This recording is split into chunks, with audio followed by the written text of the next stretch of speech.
membahas mengenai pola hidup sehat. Sampai bosan gak sih kita dengarnya? Tapi apa aja sih langkah-langkah yang realistis yang bisa dilakukan bahkan mulai hari ini untuk hidup lebih sehat? Oke, jadi gaya hidup sehat itu sebenarnya kompleks ya, menyangkut seluruh aktivitas dan hal yang dilakukan oleh tubuh kita sehari-hari. Nah, yang harus menjalankan hidup sehat itu tentunya semua orang, dari usia anak-anak, kemudian remaja, dewasa, lansia, pasien yang sakit, bahkan orang yang sehat sekalipun harus tetap selalu untuk menjaga pola hidup yang sehat. Nah, pola hidup sehat itu apa aja sih? Oke. Yang pertama, tentunya kita harus menjaga nutrisi atau asupan makanan yang kita makan. Nah, jangan lupa untuk makan dengan gizi yang seimbang. Ada yang pertama itu karbohidrat. Nah, karbohidrat ini lebih baik menggunakan karbohidrat yang kompleks. Contohnya adalah nasi merah, gandum, oatmeal, jagung, dan kentang. Karena karbohidrat simpleks itu pemecahan glukosanya itu berlangsung lebih cepat, sehingga kadar indeks glikemiknya lebih tinggi dibandingkan karbohidrat kompleks. Nah, biasanya karbohidrat simpleks ini digunakan pada orang-orang yang ingin menurunkan berat badan. Kemudian ada protein. Nah, protein ini terbagi menjadi protein hewani dan protein nabati. Oke, protein hewani itu contohnya adalah daging merah, kemudian seperti daging sapi, daging kerbau, ayam, bebek, dan kemudian ada ikan dan seafood. Nah, untuk protein nabati itu ada banyak ya yang bersumber dari kacang-kacangan.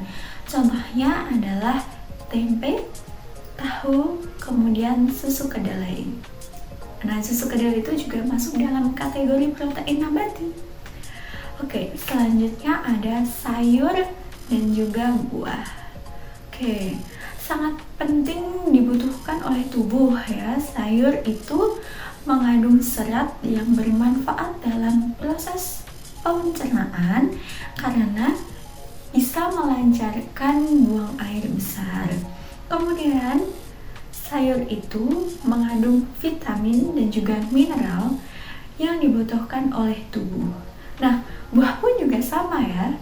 Buah itu banyak sekali mengandung vitamin dan juga mineral yang juga di dalam buah itu mengandung serat yang dapat membantu untuk proses pencernaan dan penyerapan makanan yang menjadi lebih efektif. Nah, kemudian selanjutnya jangan lupa untuk mengonsumsi air putih.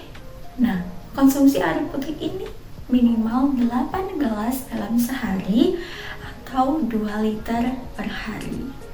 Jadi, jangan lupa setelah makan, kamu juga tidak boleh melakukan yang namanya aktivitas yang terlalu berlebihan. Nah, kita habis makan itu sebaiknya duduk dulu untuk sementara dan memastikan bahwa makanan yang kita makan tadi itu sudah masuk ke lambung dan mulai diolah oleh lambung. Oke, yang kedua, kamu juga harus mengelola stres. Karena individu yang stres tentu akan mengeluarkan hormon-hormon stres yang tidak baik dan akan menimbulkan penyakit jangka panjang.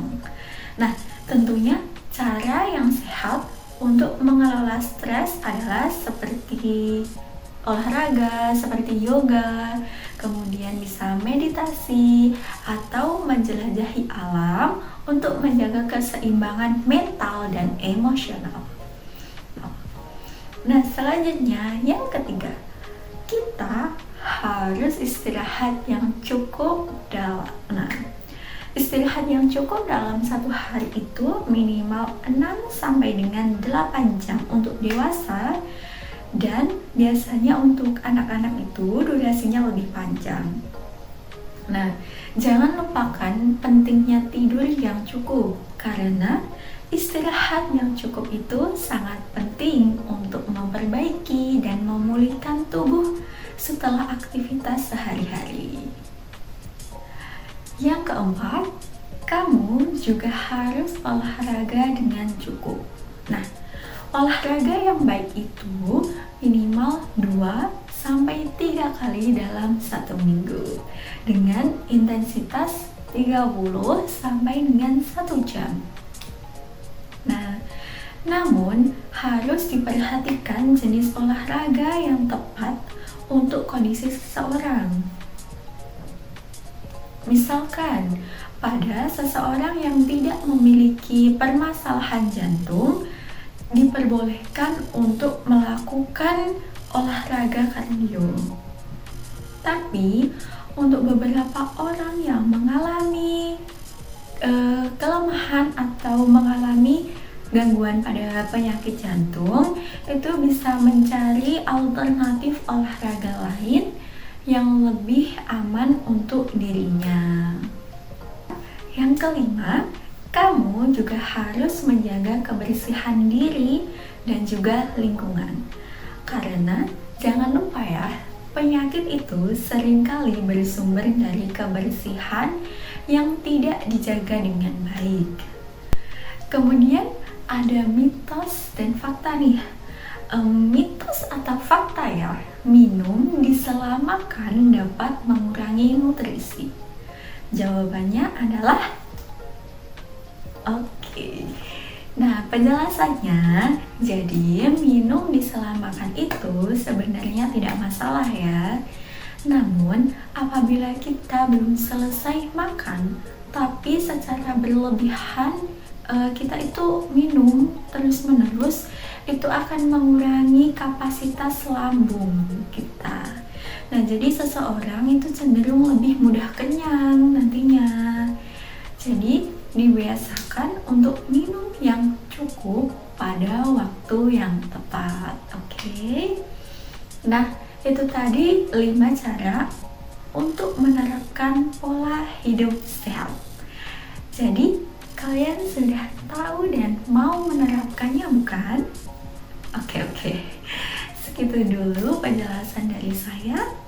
Bye-bye.